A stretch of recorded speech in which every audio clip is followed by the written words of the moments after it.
یہ بات دیکھی حضرت معاویہ رضی اللہ تعالیٰ عنہ نے کہ حضرت عثمان رضی اللہ تعالیٰ عنہ نہ آنے کے لیے تیار ہے اور نہ یہاں پر لشکر بھیجے جانے کے لیے تیار ہے، وہ بھی دوسرے کی طرح چلے گئے اپنے ملک کے اندر۔ معاویہ رضی اللہ تعالیٰ عنہ کے ملک کے اندر تو فساد نہیں ہو رہا تھا جیسے کہ اوپر معلوم ہو چکا، لیکن یہاں پر شرعی زیادہ تھی۔ ان لوگوں نے اب آپس میں تجویز کر لیا کہ بہت زمانہ گزر گیا، اب تو عثمان رضی اللہ تعالیٰ عنہ کو نکال دینا چاہیے، معزول کر دینا چاہیے، لیکن پہلے یہ بات کریں کہ ہم لوگ جائیں اور ان سے فرضی شکایت بیان کریں کہ ان کو حل کیجیے۔ اب جب وہ شکایت ہی نہیں ہے تو حل کیا کریں گے؟ اس لیے ان لوگوں نے مصر، بصرہ، کوفہ اپنے اپنے آدمیوں کا انتخاب کیا، مدینہ پہنچ گئے، وہاں پر یہ شکایتیں بیان کی۔ جو بھی کچھ ایسی شکایتیں تھیں کہ جن کے جواب دیے جانے چاہیے، عثمان رضی اللہ تعالیٰ عنہ نے برابر جوابات بھی دیے، لیکن کیونکہ یہاں تو صرف شور ہی ان کے دماغ کے اندر غصے کی طرح بھرا ہوا تھا، اس وجہ سے یہ کہتے ہوئے چلے گئے کہ ہم نے حضرت عثمان رضی اللہ تعالیٰ عنہ کے خلاف شکایت بیان کی، لیکن انہوں نے کوئی حل نہیں کیا۔ اس کے بعد یہ آپس میں تجویز ہوا کہ آئندہ سال واپس آئیں گے اور بزور بازو عثمان کو معزول کریں گے۔ دوسرے سال واپس آئے، 1,000 کی تعداد میں، صاحب کتاب میں 500 لکھے۔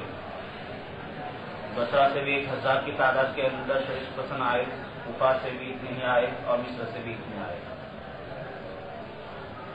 اہل بصرہ مقام ذی خشب کے اندر ٹھہرے، اہل کوفہ اعوس کے اوپر ٹھہرے، اور اہل مصر ذی مروہ کے اندر ٹھہرے۔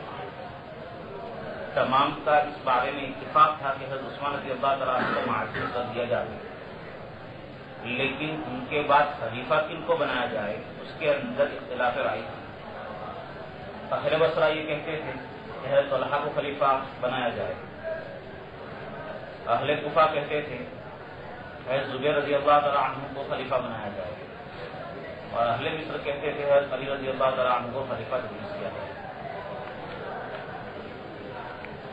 حضرت عثمان رضی اللہ تعالیٰ عنہ کو جب ان لوگوں کی آمد کی اطلاع ہوئی، حضرت علی رضی اللہ تعالیٰ عنہ کو بلایا اور دیگر کچھ صحابہ کرام کو بھی کہ ان لوگوں کا حل اب آپ کر دیجیے، ان کو سمجھا بجھا کر واپس کیجیے۔ حضرت علی رضی اللہ تعالیٰ عنہ فرمایا کہ میں اس سے پہلے ہی آپ کو کہتا ہوا چلا آیا تھا کہ آپ مروان کی بات نہ مانیں، معاویہ کی بات نہ مانیں، لیکن آپ ہے کہ اپنے رشتے داروں کی بات مانتے رہتے ہیں۔ حضرت عثمان رضی اللہ تعالیٰ عنہ فرمایا کہ میں اب آپ کی بات مانوں گا، ان لوگوں کی باتوں کے اوپر عمل نہیں کروں گا جبکہ وہ کتاب اللہ اور سنت کے موافق ہو، وہ آپ کی بات میں تسلیم کروں گا۔ حضرت علی رضی اللہ تعالیٰ عنہ یہاں سے روانہ تھی ان لوگوں کے پاس، ان لوگوں نے یہ بات بیان کی کہ عثمان رضی اللہ تعالیٰ عنہ خلافت کے لائق نہیں ہیں، ہم اسے معزول کرنا چاہتے ہیں، یا ایک کہ ہمارے فلاں عاملین ہیں ان کو معزول کیا جائے۔ حضرت علی رضی اللہ تعالیٰ عنہ نے ان کو سمجھایا تو آخر میں انہوں نے یہ بات بیان کی کہ ہم آپ کو خلیفہ بنائیں گے۔ حضرت علی رضی اللہ تعالیٰ عنہ نے جواب کے اندر فرمایا کہ میں آپ کے ساتھ وابستہ ہونا نہیں چاہتا، اس لیے کہ نبی کریم صلی اللہ علیہ وسلم نے فرمایا ہے مقام ذی خشب، مقام ذی مروہ اور اعوس کے لشکر ملعون ہیں۔ نبی کریم صلی اللہ علیہ وسلم نے اپنی زندگی کے اندر ان تینوں کے لیے لعنت بھیج دی ہے، اس لیے میں تمہارے ساتھ وابستہ ہونا نہیں چاہتا۔ اس کے بعد کچھ سمجھایا بجھایا اور ان لوگوں کو واپس کیا۔ بہت زیادہ راستہ کاٹ چکے ہوں گے، اس کے بعد واپس یہ لوگ مدینہ کی جانب آ رہے ہیں۔ ادھر مدینہ والوں کو اطمینان کی فضا سازگار ہوتی ہے، مدینہ والے جانتے ہیں کہ اب تو اطمینان ہو گیا، لیکن کچھ ہی دنوں کے بعد یہ لوگ واپس آ گئے اور مدینہ کی گلیاں ان لوگوں کے شور و شور سے گونجنے لگی۔ حضرت عثمان رضی اللہ تعالیٰ عنہ کے مکان کا محاصرہ کر لیا۔ حضرت عثمان رضی اللہ تعالیٰ عنہ کے کہنے کے موافق حضرت علی رضی اللہ تعالیٰ عنہ واپس گئے اور ان لوگوں سے دریافت کیا کہ تم لوگ واپس کیوں آ گئے، تم لوگ چلے گئے تھے، یہاں سے نکل گئے تھے۔ انہوں نے یہ بات بیان کی کہ ہم جا رہے تھے مصر کی جانب، مصر والوں نے ذکر کیا، تو ہمیں درمیان راہ حضرت عثمان رضی اللہ تعالیٰ عنہ کی اونٹنی کے اوپر ایک سوال ملا جس کے پاس یہ خط لکھا ہوا تھا. حضرت عثمان رضی اللہ تعالیٰ عنہ کی مہر بھی اس کے اوپر لگی ہوئی تھی. محمد بن ابی بکر کو قتل کر دیا جاتا. ان لوگوں کی تجویزات کے اندر یہ پاس ہوا تھا حضرت علی رضی اللہ تعالیٰ عنہ کے مشورے کے مطابق کہ ان کو مصر کا والی بنایا جائے اور عبداللہ بن سعد کو معزول کر دیا جائے. لیکن خط کے اندر مضمون یہ تھا عبداللہ بن سعد کی جانب محمد بن ابی بکر کو قتل کر دیا جائے. اس وجہ سے یہ لوگ غصے کے اندر اور لوگوں نے یہ بات ذکر کی کہ ہم واپس چلے آئے. بصرہ والوں سے پوچھا، کوفہ والوں سے پوچھا کہ تم لوگ کیوں واپس چلے آئے؟ ان لوگوں نے کہا کہ ہمارے بھائیوں کی مدد کرنے کے لیے آئے. حضرت علی رضی اللہ تعالیٰ نے فرمایا کہ تم دونوں کے راستے الگ الگ ہیں، مصر کا راستہ الگ ہے، کوفہ بصرہ کا راستہ الگ ہے. پھر تم لوگ جمع کیسے ہو گیا؟ اتنے دنوں کے اندر اتنا راستہ طے کر چکے تھے، واپس کیسے آتے؟ معلوم ہوتا ہے کہ یہ آپس کی تجویز کردہ سازش. جب یہ بات بیان کی حضرت علی رضی اللہ تعالیٰ عنہ نے تو ایک دوسرا خط نکالا اور حضرت علی رضی اللہ تعالیٰ عنہ کے ہاتھ سامنے دیا. یہ کہ آپ نے مصر میں بلایا. حضرت علی رضی اللہ تعالیٰ عنہ نے جب یہ بات دیکھی کہ یہ تو مجھے بھی اس کے اندر ملوث کرنا چاہتے ہیں، اس وجہ سے ان لوگوں سے منع کر دیا جو تمہیں کرنا ہو کرو، میرا نام مت لو، میری وابستگی اس کے اندر ظاہر نہ کرو. میں نے یہ لکھا ہی نہیں. آپس میں ایک دوسرے سے منہ ٹکنے لگی کیونکہ انہی لوگوں نے آپس میں لکھا ہوا تھا جو بڑے بڑے لوگ تھے. حضرت علی رضی اللہ تعالیٰ عنہ نے جب یہ بات دیکھی کہ یہ لوگ مجھے بھی یہاں پر شریک کر لیں گے اور ملوث کر لیں گے، اپنا نام لیں گے یہاں رہوں گا، تو اس لیے حضرت عثمان رضی اللہ تعالیٰ عنہ کے حفاظت کے لیے اپنے دونوں صاحبزادے حضرات حسنین کو مقرر فرماتے ہیں. حضرت طلحہ، زبیر وغیرہ یہ حضرات بھی اپنے اپنے صاحبزادوں کو حفاظت کے لیے متعین کرتے ہیں اور مدینہ ہی سے نکل جاتے ہیں تاکہ ان کا نام اس سازش کے اندر نہ ہے.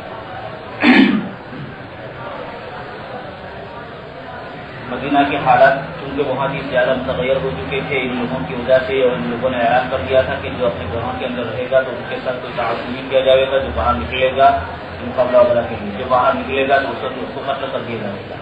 اس وجہ سے بڑے بڑے صحابہ کرام یہاں سے روانہ ہوئے. اب یہ کچھ حضرات سے تقریباً 700 صحابہ کرام کے فرزندان اور صحابہ کرام حفاظت کے لیے معمور ہوئے. عثمان رضی اللہ تعالیٰ عنہ کا مکان بہت ہی بڑا تھا. صدر گیٹ کے اوپر یہ لوگ موجود تھے. ان لوگوں نے آہستہ آہستہ حصار تنگ کر دیا، یہاں تک کہ کھانا اور پانی بھیجنا بھی بند کر دیا ہے عثمان رضی اللہ تعالیٰ عنہ کے پاس. عثمان رضی اللہ تعالیٰ عنہ نے اوپر نکلتے ہوئے، مکان کے اوپر سے نکلتے ہوئے ان لوگوں کو پانی وغیرہ کے متعلق بیان فرمایا کہ یہ مدینہ کے اندر ایسی حالت کی میں آیا. اس وقت نبی کے صلی اللہ علیہ وسلم نے جب ذکر فرمایا کہ کون ہے جو پانی کے اس کنویں کو خرید لے ہوئے اور مسلمانوں کے لیے مباح کر دے ہوئے، تمام کے لیے مباح کر دے ہوئے، تو میں نے یہ اپنے پیسوں کے ذریعے سے خریدا تھا اور مباح کر دیا تھا، آج اسی پانی کے ذریعے سے مجھے روک رہے ہو. یہ تمام تقریریں بیان فرمائی، لیکن تھے ہی یہ لوگ مفسدین، اس وجہ سے ان کے اوپر مجھے قول کا کوئی اثر نہیں ہوا. یہاں تک کہ ایک مرتبہ ام حبیبہ رضی اللہ عنہا ام المؤمنین کچھ کھانا لے کر آ رہی تھیں حضرت عثمان رضی اللہ تعالیٰ عنہ کے پاس، تو ان کو بھی مفسدین نے بزور بازو روک دیا، ہٹا دیا. جب یہ حالت دیکھی کہ ام المؤمنین کے ساتھ یہ معاملہ ہے تو دیگر صحابہ کرام جو ابھی کچھ باقی کی مدینہ کے اندر وہ بھی چلے گئے. حج کا زمانہ قریب تھا. حضرت عبداللہ بن عباس رضی اللہ تعالیٰ عنہ کو امیر حج بنا کر مدینہ سے روانہ فرما دیا. تو صحابہ کرام مدینہ سے مکہ کی جانب حج کے لیے پہنچے ہوئے ہیں. ان کے اندر حضرت عائشہ صدیقہ رضی اللہ عنہا بھی تھی. جب مفسدین نے یہ بات دیکھی کہ اب حج کا زمانہ قریب ختم ہے تو واپس لوگ حج سے آئیں گے اور دوسروں کو بھی اطلاع ہو چکی ہے ہماری، یہ دوسرے بھی امداد کے لیے آ سکتے ہیں. اس وجہ سے مناسب یہ ہے کہ ابھی ہی معاملہ ختم کر دیا جائے. ان لوگوں نے مناسب نہیں سمجھا کہ جہاں حضرات حسنین ہو اس جانب سے تعارض کرتے ہوئے لڑائی لڑتے ہوئے اندر گھسے. ویسے کئی مرتبہ جھڑپیں آپس میں ہو چکی تھیں، لیکن حضرات حسنین کی بنا پر یہ لوگ کچھ رکے ہوئے تھے کیونکہ ان لوگوں کی تجویز کردہ باتوں کے خلاف تھی. اگر حضرات حسنین ہی کو قتل کر دیا جائے تو اس صورت میں ان کے اس نئے بنائے ہوئے مذہب کی بنیادی گر جاتی ہے. شیعان علی بننے والے تھے تو وہ شیعان علی ہی کیسے ثابت ہوتے ہیں؟ پچھلی جانب سے ان لوگوں نے دیوار کھاندی اور حضرت عثمان رضی اللہ تعالیٰ عنہ کے مکان کے اندر گھس گئے. محمد بن ابی بکر رضی اللہ تعالیٰ عنہ پیش تھے. حضرت عثمان رضی اللہ تعالیٰ عنہ کے قریب پہنچ چکے. حضرت عثمان رضی اللہ تعالیٰ عنہ جو قرآن شریف کی تلاوت فرما رہے تھے، دیکھا محمد بن ابی بکر نے تو فرمایا کہ اگر آپ کے والد زندہ ہوتے تو ان کو یہ حرکت پسند نہ آتی. جب صدیق اکبر رضی اللہ تعالیٰ عنہ کا خیال گزرا تو محمد بن ابی بکر رضی اللہ تعالیٰ عنہ پیچھے ہٹ گئے. واقعی وہ آگے بڑھا اور اس نے حضرت عثمان رضی اللہ تعالیٰ عنہ کی پیشانی مبارک کے اوپر ایک لوہے کا گز مارا، لوہے کا ایک بڑا سریا مارا کہ جس کی وجہ سے آگ پہلو کے بل گر پڑی. سودان بن حمران نے تلوار سے وار کیا حضرت عثمان رضی اللہ تعالیٰ عنہ کے اوپر، جس کو نائلہ بنت فرافصہ حضرت عثمان رضی اللہ تعالیٰ عنہ کی زوجہ، انہوں نے اپنے ہاتھ کے اوپر روکنا چاہا، ان کی انگلیاں کٹ گئی، ان کی انگلی کٹ گئی. پھر عمرو بن حموق نے حماقت کی، حضرت عثمان رضی اللہ تعالیٰ عنہ کے سینے کے اوپر چڑھ گیا اور حضرت عثمان رضی اللہ تعالیٰ عنہ کو 9 زخم لگائے. اور پھر کسی شقیہ اصلی نے حضرت عثمان رضی اللہ تعالیٰ عنہ کے سر کو تن سے جدا کر دیا. ان کی چھینٹیں آیت کریمہ فصیح کی تہم اللہ کے اوپر ہو گئی.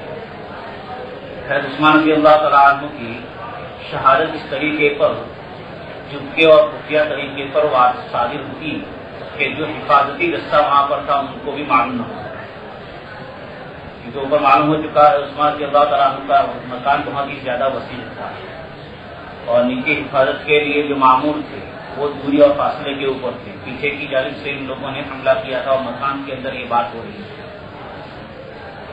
بعد میں جب اطلاع ہوئی تو یہ لوگ جلدی سے آئے لیکن معاملہ ختم ہو چکا تھا.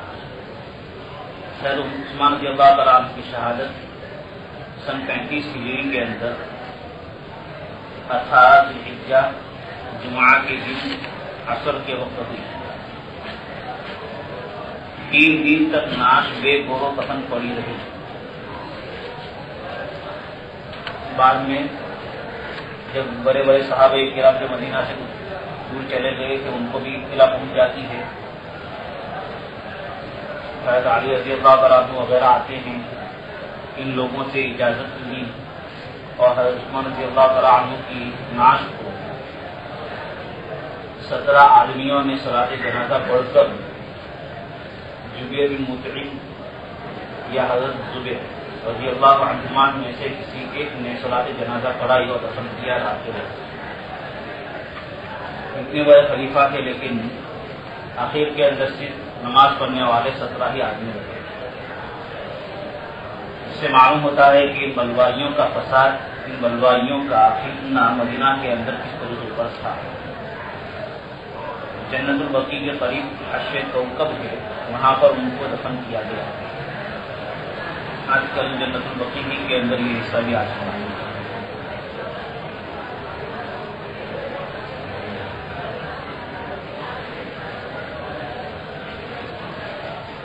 سب سے پہلی بغاوت اسلام. بعض لوگوں نے خلیفہ عثمان رضی اللہ تعالیٰ عنہ کے اوپر اپنے قریبی رشتہ داروں کے عامل بنانے پر من ہوا علی حضرت علی رضی اللہ تعالیٰ عنہ کا تعارف. حضرت علی وہ علی ابن ابی طالب بن عبد المطلب بن ہاشم الہاشمی القرشی ہیں. نبی کریم صلی اللہ علیہ وسلم کے چچا زاد بھائی ہیں. نبی کریم صلی اللہ علیہ وسلم کی ولادت سے 32 سال پر متولد ہوتے ہیں. نبی کریم سے 32 سال چھوٹے ہیں. حضرت علی رضی اللہ تعالیٰ عنہ کے ہاتھ کے اوپر بیعت کیا جائے. جو خلیفہ عثمان رضی اللہ تعالیٰ عنہ شہید کر دیے گئے تو اکثر مہاجرین اور انصار جمع ہوئے اور ان کے پیش عثمان رضی اللہ تعالیٰ عنہ کے خلاف بغاوت کرنے والے لوگ بھی تھے اور آئے وہ امام علی رضی اللہ تعالیٰ عنہ کے پاس.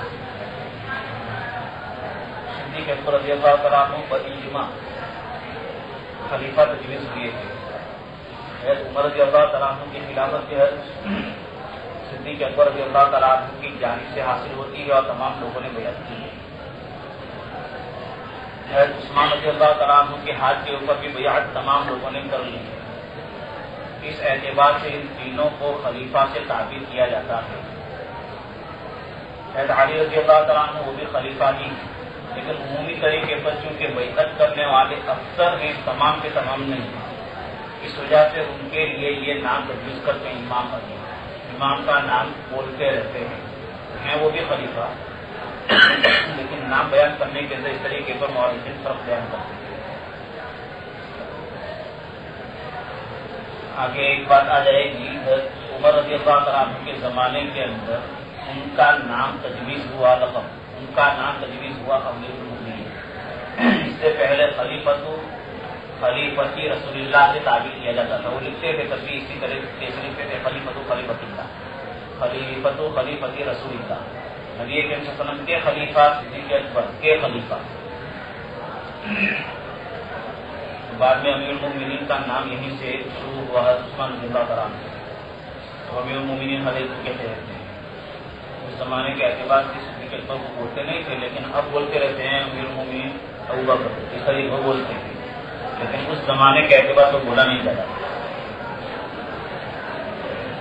تو یہ بلوائی لوگ اور کچھ اکابر صحابہ انصار و مہاجرین میں سے حضرت علی رضی اللہ عنہ کے پاس پہنچتے ہیں تاکہ خلافت کے اوپر بیعت کی جائے، لیکن حضرت علی رضی اللہ عنہ نے انکار فرما دیا.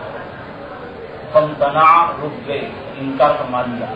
فَأَلَحُوا عَلَيْهِمْ، تو ان لوگوں نے بہت ہی زیادہ اصرار کیا حضرت علی رضی اللہ عنہ کے اوپر. جب بڑے بڑے صحابہ کرام کا اصرار بھی دیکھا تو حضرت علی رضی اللہ تعالیٰ عنہ نے پھر قبول فرما دیا. فَأَلَحُوا عَلَيْهِ فَقَبِلَ، اصرار کیا لوگوں نے حضرت علی رضی اللہ تعالیٰ عنہ کے اوپر خلافت کے سلسلے میں، تو انہوں نے قبول فرما لیا اور مسجد کی جانب نکلے. لوگوں نے ان کے ہاتھ کے اوپر بیعت کی اور تمام بیعت کرنے والوں میں حضرت طلحہ اور زبیر بھی تھے. حال یہ کہ ان دونوں نے بیعت کی تھی مجبوراً، اضطرارا. اور یہ بات بھی کہی گئی ہے کہ ان دونوں نے شرط لگائی تھی حضرت علی رضی اللہ تعالیٰ عنہ کے ساتھ حدود کے قائم کرنے کی، یعنی عثمان رضی اللہ تعالیٰ عنہ کے قاتلین سے بدلہ لینے کی. مجازات من قتل عثمان، عثمان رضی اللہ تعالیٰ عنہ کے قاتلین سے بدلہ لینے کی. حضرت طلحہ زبیر اس وقت موجود نہیں تھے، لیکن چونکہ حضرت طلحہ اور زبیر رضی اللہ عنہما حضرت عثمان رضی اللہ حضرت عمر رضی اللہ تعالیٰ عنہ کی مقرر کردہ مجلس شورا کے رکن تھے. جو 6 نام ذکر کیے تھے ان میں طلحہ اور زبیر بھی تھے. اس وجہ سے حضرت علی رضی اللہ تعالیٰ عنہ نے مناسب یہ سمجھا کہ ان دونوں کی جانب سے خلاف نہ ہونا چاہیے، تو ان دونوں کو بلایا گیا. دونوں حضرات نے یہ بات بیان کی تھی کہ ہم آپ کے ہاتھ کے اوپر بیعت نہیں کرتے، پہلے عثمان رضی اللہ تعالیٰ عنہ کا بدلہ لیا جائے. جب یہ بات کہی تو حسن نبی کھڑا ہو گیا تلوار کھینچ کر، حضرت علی رضی اللہ تعالیٰ عنہ سے کہنے لگا کہ حکم دیجیے میں سر تن سے جدا کر دوں. جب ایسی حالت دیکھی تو پھر انہوں نے بیعت کر لی. یہ ہوا قصر، مجبوری کی حالت میں بیعت کرنا. اسی لیے بات کے اندر مذکور ہے، ان لوگوں نے یہ بات بیان کی تھی کہ ہاں ہم نے بیعت تو کی ہے آپ کے ہاتھ کے اوپر جب جنگے جمل واقع ہوتی ہے، آپ کے ہاتھ کے اوپر بیعت تو کی ہے، لیکن ہمارے سر کے اوپر تلوار لٹک رہی تھی. جس وقت یہ لوگ تیار ہوئے بیعت کرنے کے لیے تو ساتھ میں یہ بات بیان کی کہ آپ خلیفہ تجویز ہو جائیں تو عثمان رضی اللہ عنہ کے قاتلین سے بدلہ لیں، قصاص لیں. کہ یہ دونوں باتیں جمع تھی یا ایک الگ الگ تھی. اس وجہ سے صاحب کتاب نے وکیل کے ذریعے سے الگ بیان کر دیا. ساتھ ہی نبی وقاص رضی اللہ تعالیٰ عنہ کو بھی بلایا گیا بیعت لینے کے لیے. انہوں نے یہ بات بیان کی کہ جب تمام لوگ بیعت کر لیں گے تو میں بھی کروں گا. علی رضی اللہ تعالیٰ عنہ نے فرمایا کہ ان کو چھوڑو. عبداللہ بن عمر رضی اللہ تعالیٰ عنہ کو بھی بلایا گیا بیعت لینے کے لیے. عبداللہ بن عمر رضی اللہ تعالیٰ عنہ نے بھی یہی بات بیان فرمائی کہ جب سب لوگ آپ کے ہاتھ کے اوپر بیعت کر لیں گے میں بھی کروں گا.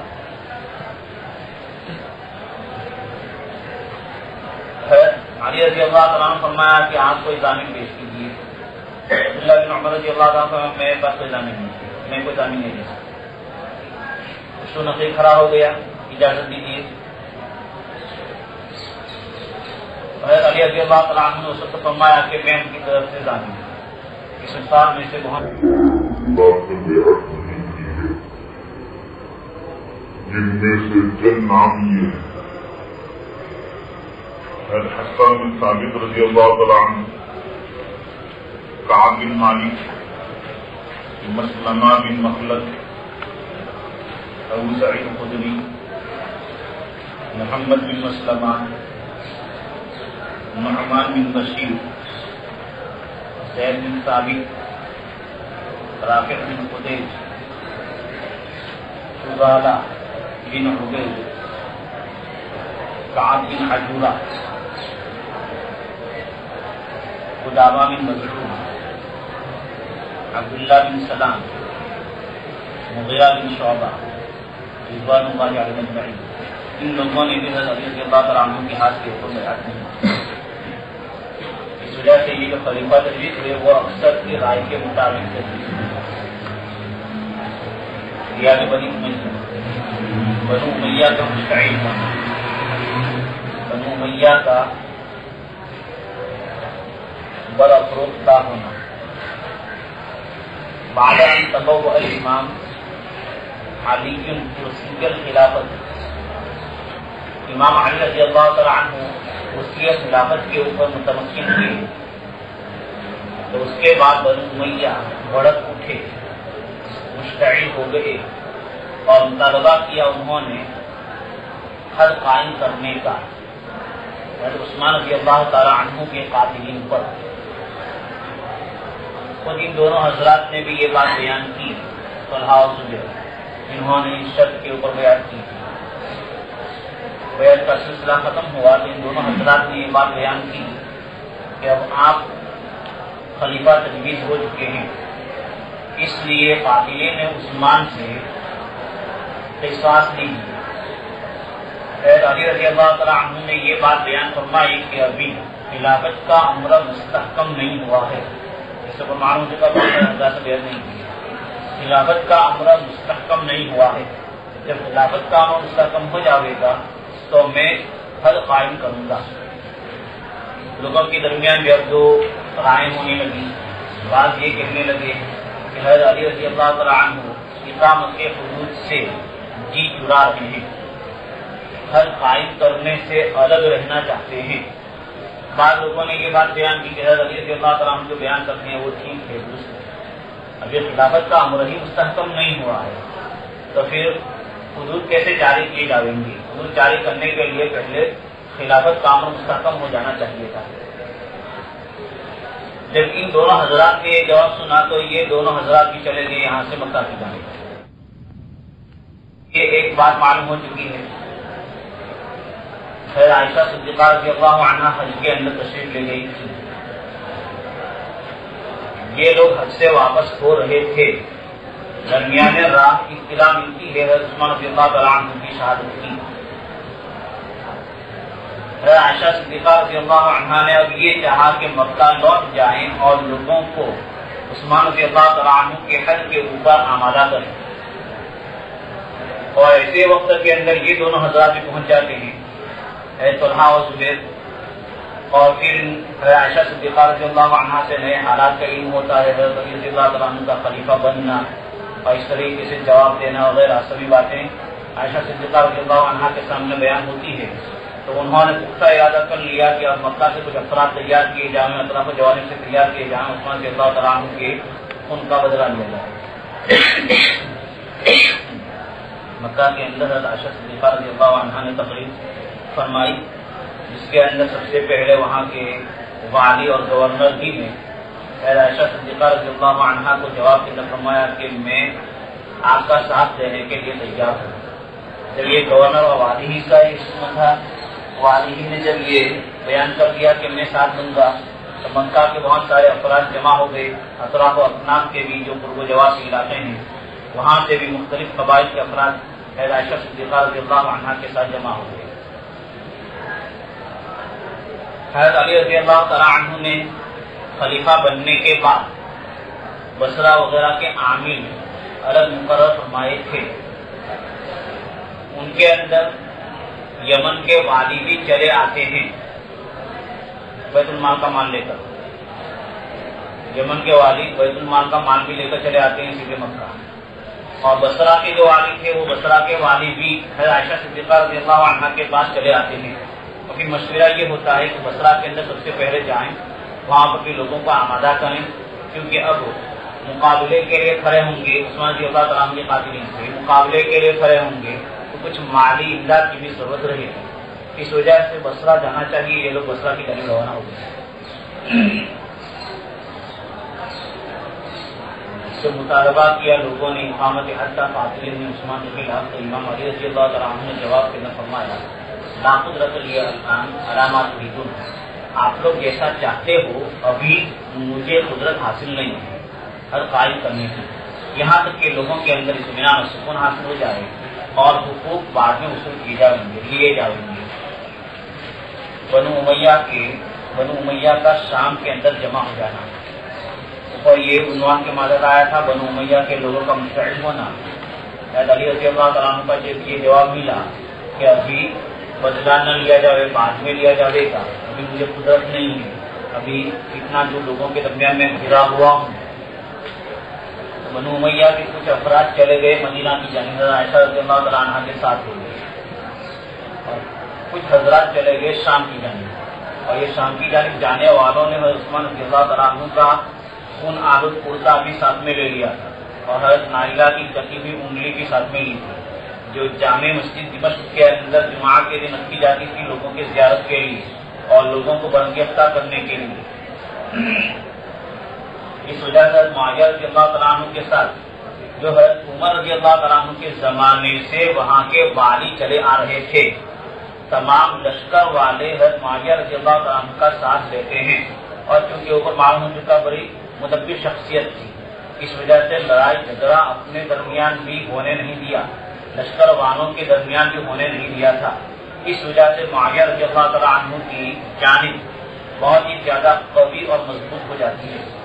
اور پھر یہ لوگ جاتے ہیں, اور ان لوگوں کے جانے کے بعد یہ حضرت عثمان رضی اللہ تعالیٰ عنہ کا کرتا اور حضرت نائلہ کی انگلی زیارت کے اندر رکھتے ہیں, جس کی وجہ سے ان لوگوں کے اوپر بہت ہی زیادہ اثر پڑتا ہے, اور بدلہ لینے کے لیے یہ لوگ بھی تیار ہو جاتے ہیں.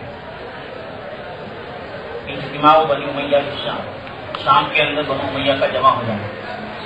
جب مروان اور بنو امیہ کے افراد نے مدینہ کے اندر دیکھا کہ ان کے اوپر الزام لگانے والے, طعن و تشنیع کرنے والے کثیر ہیں, تو ان لوگوں کی رائے جمع ہو گئی, یعنی اتفاق کر لیا ان لوگوں نے شام کی جانب چلے جانے کا, جہاں ان کے سرداروں میں سے ایک سردار معاویہ بن ابی سفیان کی ولایت تھی. تو یہ لوگ شام چلے گئے, اور ان کے ساتھ عثمان رضی اللہ تعالیٰ عنہ کا کرتا بھی تھا, اور انہوں نے یہ کرتا دمشق کے منبر کے اوپر لٹکایا.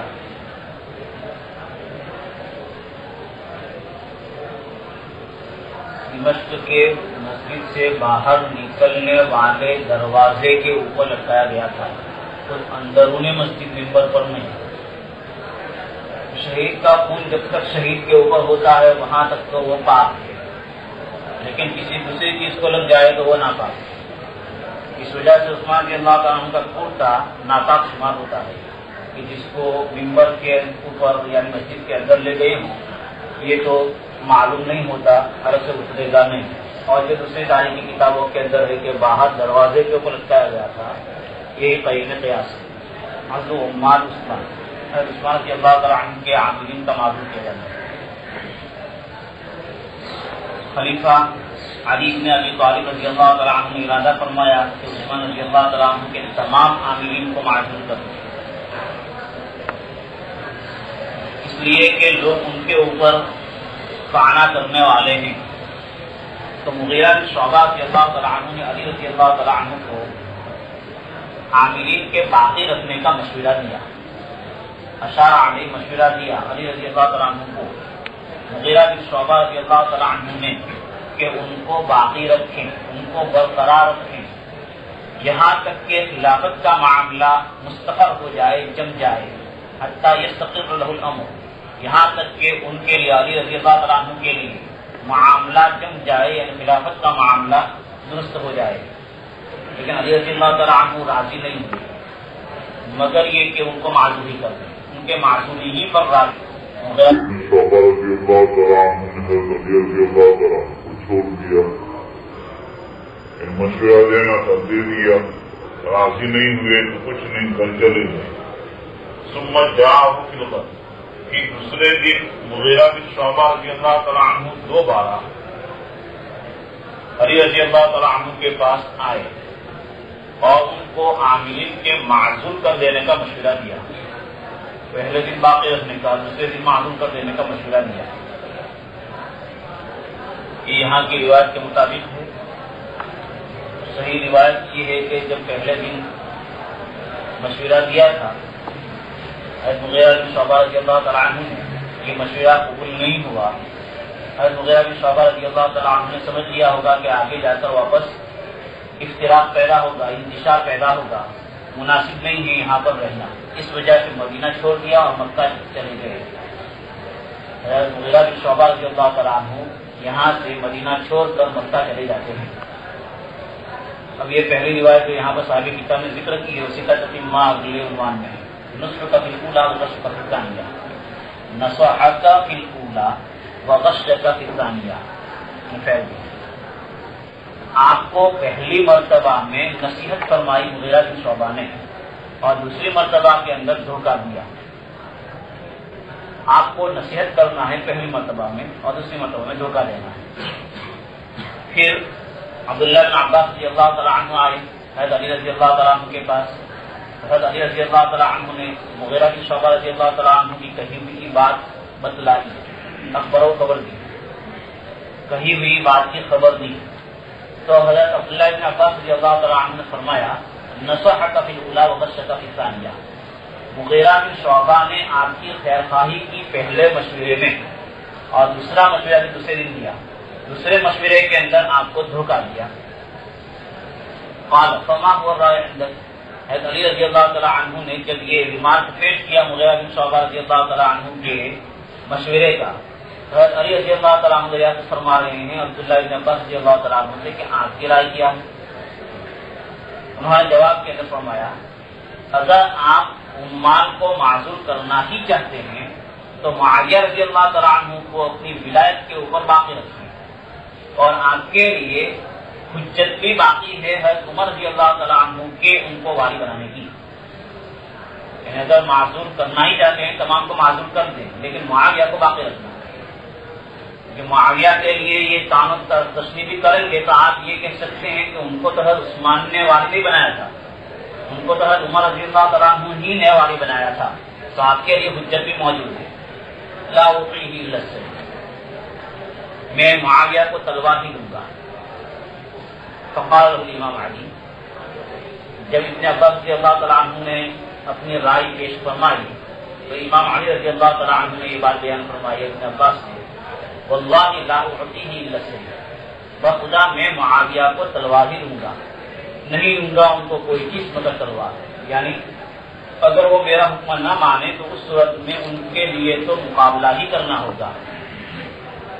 فقال ابن عباس، ابن عباس رضی اللہ تعالیٰ عنہ حضرت علی رضی اللہ تعالیٰ عنہ سے فرمایا انک شجاع ولست بصاحب رائے، آپ بہادر تو ہیں ہی، آپ بہادر ہیں لیکن صاحب رائے نہیں ہیں۔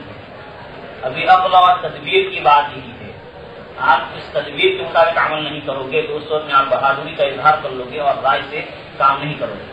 اما سمعت رسول اللہ صلی اللہ علیہ وسلم یقول، کہ آپ نے یہ بات نبی کے وسلم کو فرماتے ہوئے نہیں سنا، الحرب مدعۃ، کہ لڑائی دھوکہ ہے، ابھی ان کو برقرار رکھتے ہوئے اپنا معاملہ خلافت کا مستحکم اور مضبوط کر لیجیے. فقال بلا. حضرت علی رضی اللہ تعالیٰ عنہ جواب کے اندر فرمایا کہ کیوں نہیں, میں نے نبی کریم صلی اللہ علیہ وسلم سے یہ بات سنی ہے. اس کے باوجود ابن عباس رضی اللہ تعالیٰ عنہ کا مشورہ قبول نہیں کیا گیا. اپنے اندر بھی کوئی حکمت غامضہ رکھتے تھے حضرت علی رضی اللہ تعالیٰ عنہ, اس وجہ سے ان کا یہ مشورہ قبول نہیں کیا. اذن یقتلنی معاویہ, تب تو مجھے معاویہ قتل ہی کر ڈالیں گے. فقال ابن عباس, ابن عباس رضی اللہ تعالیٰ عنہ نے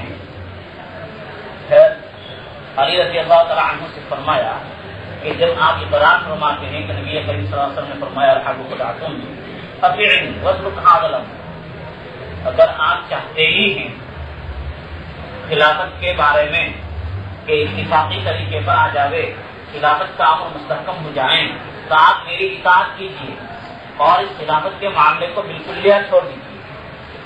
خلافت کے معاملے کو بالکلیہ چھوڑ دیجیے. فإن العرب تجود ولا تجود غیرہ, اس لیے کہ اہل عرب ادھر ادھر گھومیں گے, یعنی آدمیوں کے اوپر نظر دوڑائیں گے کہ کون خلیفہ بننے کے لیے زیادہ لائق ہے, ان کو تلاش کیا جاوے. ولا تجید غیرہ, تو آج کے عرب کسی دوسرے کو نہیں پائیں گے. اہل عرب کے اندر سب سے زیادہ شرافت کے اعتبار سے آپ ہی ہیں, نسب کے اعتبار سے بھی آپ ہی ان کے بلند ہیں. اس وجہ سے آپ خلافت کے معاملے کو ابھی بالکلیہ چھوڑ دیجیے. اب لوگوں کے رائے کے مطابق عمل کرنے کو کہہ دیجیے. لوگ اپنے اعتبار سے آپ ہی کو خلیفہ تسلیم کر لیں گے, اتفاق کی رائے سے خلیفہ بن جائیں گے. وَإِن نَهَضْتَ مَعَ هَؤُلَاءِ الْقَوْمِ يَحْمِلُكَ النَّاسُ دَمَ عُثْمَانَ, اور اگر آپ ان لوگوں کے ساتھ خلافت کے لیے اٹھ کھڑے ہوئے, یعنی رسول نقی وغیرہ مسلم جو ساتھ میں ابھی آپ کے لگے ہوئے ہیں, ان لوگوں کے ساتھ اگر اٹھ کھڑے ہوئے تو لوگ برانگیختہ کریں گے آپ کو. عثمان رضی اللہ تعالیٰ عنہ کے خون نکلا, لوگ ابھی خون کا مطالبہ کریں گے, خون کا بدلہ دو. حضرت علی رضی اللہ تعالیٰ عنہ نے رائے کو بھی انکار فرما دیا, جیسے کہ حضرت علی رضی اللہ تعالیٰ عنہ نے بہت سے مشرکین کی رائے کا انکار فرما دیا ایک غامض فتنہ کی بنا پر.